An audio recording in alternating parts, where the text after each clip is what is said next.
as a phoenix rising from the ashes, or an owl rising from Anthem, Beef Sticks Podcast has returned to a live format. Holy shit.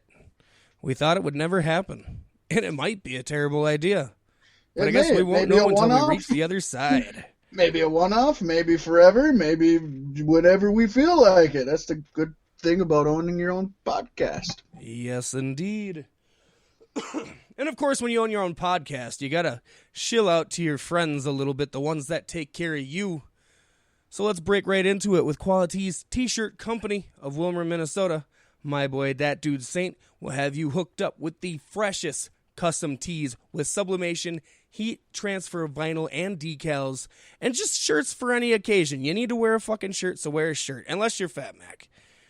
Then don't wear a shirt. But then we'll just tattoo it on you so it looks like you're wearing a shirt. I don't know, Tim.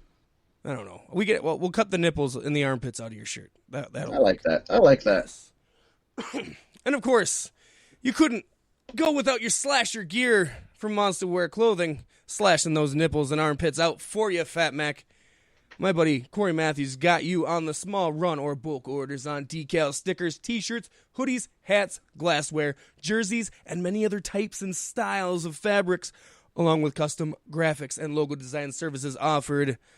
Monster Wear Clothing pairs very nicely with QualiTees when you're looking to brand yourself and establish your identity. Get with them today, because Pasty told you. Hell yeah, yo. Speaking of t-shirts and pro wrestling, I bought my son the new official Stone Cold Steve Austin logo t-shirt, the King of Attitude. That thing is sharp. That thing is badass. We're not shilling for them. They're not a sponsor or nothing, but I would recommend if anybody wants to get an awesome wrestling shirt, don't go to WWE and get their Stone Cold shirts that they own and they profit from. Go to Pro Wrestling Tees, Stone Cold, and get yourself Austin a little page. Bit of the bubbly t-shirt by Chris Jericho. Don't do that, folks. Look at the Stone Cold one. It actually looks really badass. He's got a few of them, but that one for sure is really badass. And he gets the profit from that, not WWE. And it's a brand new logo. I haven't seen it yet. I'll have to check it out. It's really, really badass. You'll have to take a picture of a minute and put it on Beef Sticks Podcast Facebook page. Oh, for sure. And of course, Austin has said numerous times over that his GOAT, his favorite wrestler of all time, is Ric Flair. And boy, do we got a hell of a This Week in Pro Wrestling for you involving the Nature Boy. The nature of the Nature Boy. Yeah. Because, folks, on the 8th of September 2008, WTVD in North Carolina reported that Ashley Flair, daughter of Ric Flair, had been arrested in conjunction with an incident that left the WWE Hall of Famer, quote, bloodied and bruised. According to the police report, officers in Chapel Hill were called to a commotion outside an apartment complex involving Flair and Ashley. When they arrived, the officers found the two involved in a fight, but Ric Flair declined to file charges. However, Ashley proceeded to attack a police officer, leading to a taser gun being used on her. Ashley, then 22, was charged with assault on a law enforcement officer and resisting arrest. And in case you folks don't already know this, Ashley Flair would go on to be known as Charlotte in the WWE today. Well, that just makes sense then. I think she worked herself into a shoot.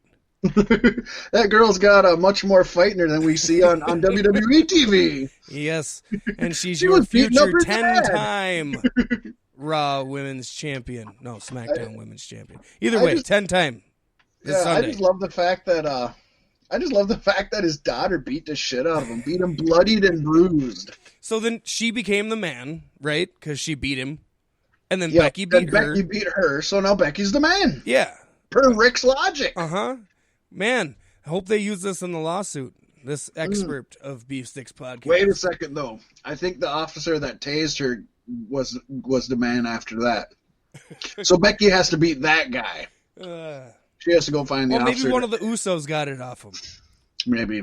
And then Naomi. Yeah, Naomi's husband got it off of them. And then Naomi was beat by... This is like 13 Degrees of Kevin Bacon or whatever. How many ways? If the shoe doesn't fit, you must quit. Just let me tell you something. This is Chewbacca, and Chewbacca lives on Endor with a bunch of Wookiees, or a bunch of, what are the fuckers? Ewoks. Why would an 8-foot-tall Wookiee live on a forest moon of Endor with a bunch of tiny little Ewoks? It does not make sense. If it does not make sense, you cannot... You must quit. It wasn't a quit, but that's a good one. The old Chewbacca defense, folks. It's a classic South Park. Super classic. Term that's still used in law in law today. That's an actual term used, is whenever lawyers go up there and just don't make any sense. They're like, God, that guy's doing the Chewbacca defense. You gotta love it. You gotta love it. And it is a classic.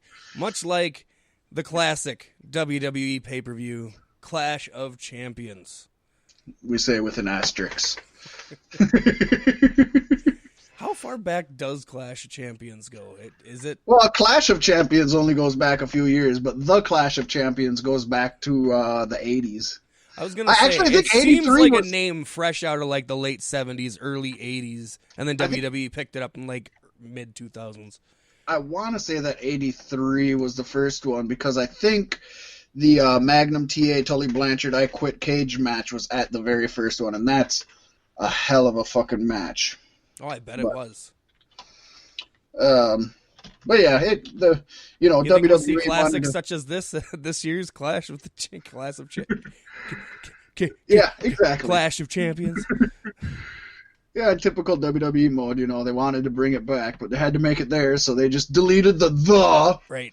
So it's theirs. They should have just ran with Great Balls of Fire, I'm telling you. I don't think they could do wrong by it. Why wouldn't it? Oh, so yeah, Clash of Champions. We got some predictions for you. We got some interesting news coming up later on in the show about it, and it's going to be interesting. It's like the first step in the next chapter of WWE. When we were putting this whole rundown together for us to make our predictions, it just blew my mind how many championships WWE has, and this isn't even all of them. And I'd be surprised if this more. is half of them. Yeah, I don't think this is half of them, and it's just nuts. It is just weird. Oh, you know what? I'm wrong. Clash of Champions 1 took place in 88. Oh. So that was off a little bit, but... Okay. Well, still the 80s. Yeah, with Flair and Sting on top. Nice. Yeah, you can't go wrong with that. So, we don't know which matches are in the pre-show this week. Maybe they won't have a pre-show. Gamble. I think it's kind of fun. So we're starting off with AJ Styles versus Cedric Alexander. And this has kind of been brewing the last couple of weeks. Cedric just seems to keep getting one up over AJ Styles, left and right. So where does this come from? How do these two get put together? I like the idea of a AJ Styles, who I consider a veteran, putting over. I mean, Cedric is a veteran, but in the WWE world, he's still the 205 Live guy. Yeah. Huge Cedric Alexander fan, but at least WWE's doing something and trying. Yeah. Well, I mean, AJ's with the OC, so there's always three of them. So I think Cedric just kind of got involved. Yeah, because they were beating up Ricochet, and I don't remember who the third guy was, but Cedric Alexander ended up jumping off the top of the light display at the head of the stage where the superstars come out. And that was where it all started. And then they've had a couple matches since. And he just, said he's doing really good for himself at the moment. And that's why I think AJ Styles is going to win. Right. He's been doing too good. It hasn't been 50-50. It hasn't even, I don't think it's even been close. Unless it's been unfair with beatdowns. But, who do you got?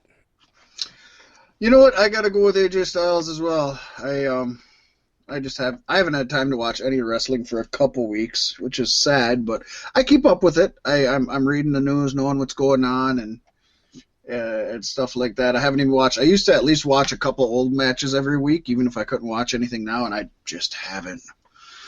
But AJ Styles, if they're gonna do something with Cedric, I'd put him in a longer feud with AJ and build him.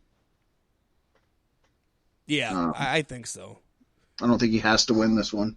And I mean, after AJ gave up his championship to Seth Rollins so they could have this stupid multi-match night. Yeah, I think AJ deserves a win at this point in time. And then potentially coming up next, we've got the WWE Women's Tag Team Championship, pitting Alexa Bliss and Nikki Cross with their championships up against the force of Mandy Rose and Sonya Deville. Yeah, this one, I like the teaming of Alexa and Nikki.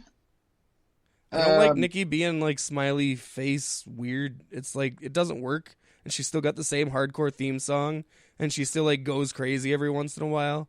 But then she's all like, and she's got that thick Scottish accent. You can't be lovey and shit on American TV. It's a great villain voice, but yeah. You can't be lovable on American TV and have an accent. That's what you're saying?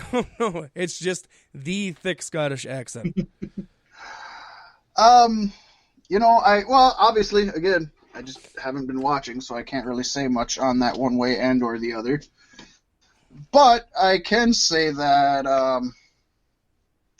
I honestly, I'd be happy with either team winning because I think Nikki, Mandy, and Sonya all deserve a push, keep getting pushed. And Alexa, I just love her. She's probably the best female on the mic right now in WWE. On the mic, yeah, she can't be the best in the ring anymore.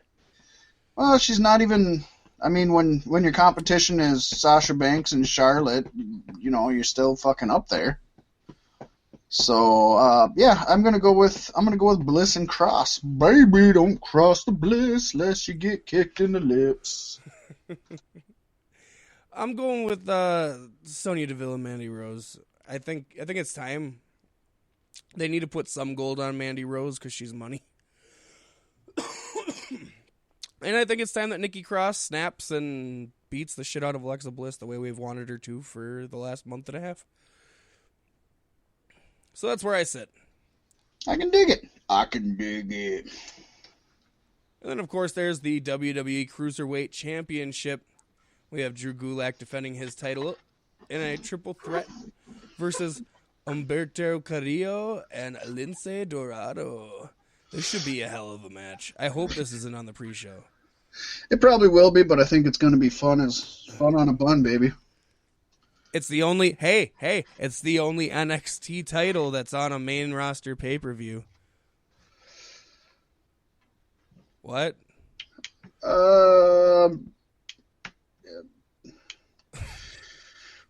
That's, I mean, it's kind of in limbo right now. It's technically still its own thing. Well, it's technically still a Raw title, right? I guess. Has it ever not been a Raw title? I thought when they had him going right after SmackDown that they Raw let go of them. They still appeared on Raw though, which is weird. Yeah, I don't know. It doesn't matter. They've got too many titles. None of the titles matter. I mean, titles have always been a prop, but goddamn, in WWE, it's never been more relevant. It's participation awards is what it is. I like that they're trying to make longer reigns out of some of the more bigger ones, but that's also, again, easier to do when there's 7 other titles for other people to win. There better be a 24/7 championship match on this pay-per-view too, or I'm gonna fucking. I thought they would only do those on TV. Wasn't that the rule? No, they've fucked around with them. Not that they fucking follow the rules. I haven't seen one on pay-per-view. Yeah, it's not like actual matches, but like little backstage shits where it quickly changes hand in a comedy scene. They've done it, and they've done it on pre-shows and shit. Anytime. It's not a TV championship.